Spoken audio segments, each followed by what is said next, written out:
Alhamdulillah wa salatu wa salam ala Rasulillah amma ba'd.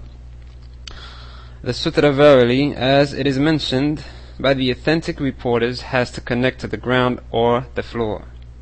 It is not befitted for anyone to take a bed as a sutrah where its bottom does not connect to the floor or the ground, and pray towards the middle of the bed where the bottom is raised.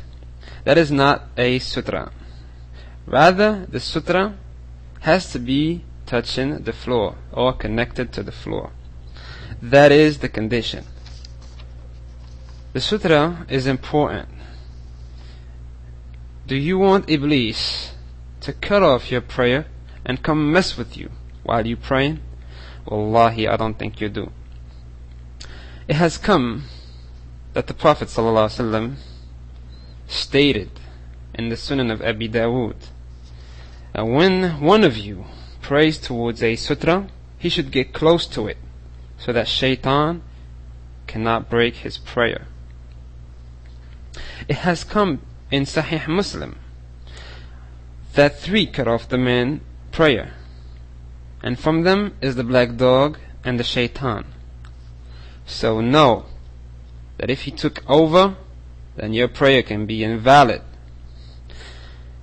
Know barakallahu feek, and teach others about its importance.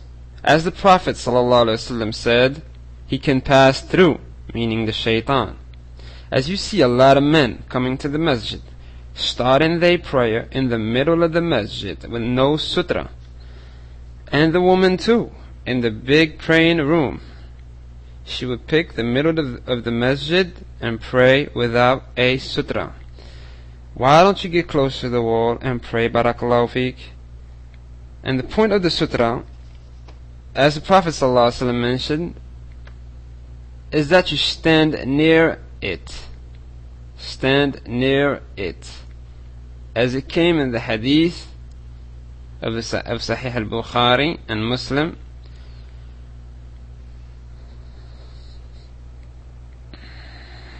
he used to stand to the sutrah so that there was a distance of 3 arms or 3 cubits between him and the wall. And between the place of his prostration and the wall, there was enough space for a sheep to pass. Some would do the wrong thing of having the distance between him and his sutrah, between his head and his sutrah, the distance of the length of 1 hair or 2 fingers. And that's incorrect. And it will not give enough space for the sheep to pass. So, barakallahu feek, rectify your sutrah. And from his feet at the spot where he's standing, a length of 3 arms. But if it is 6 arms, then that's not a sutrah. And the Prophet ﷺ said, stand near the sutrah. So barakallahu feek, rectify your sutrah. And if you're praying and a man tries to walk through your prayer, even though you're in the masjid of al-haram, then you should stop him. Because if you don't stop him, then you're disobeying the Prophet ﷺ. As the Prophet ﷺ said, you should stop him. The fact that you stop him teaches him also the importance of the sutrah, and this is a proof of the believers.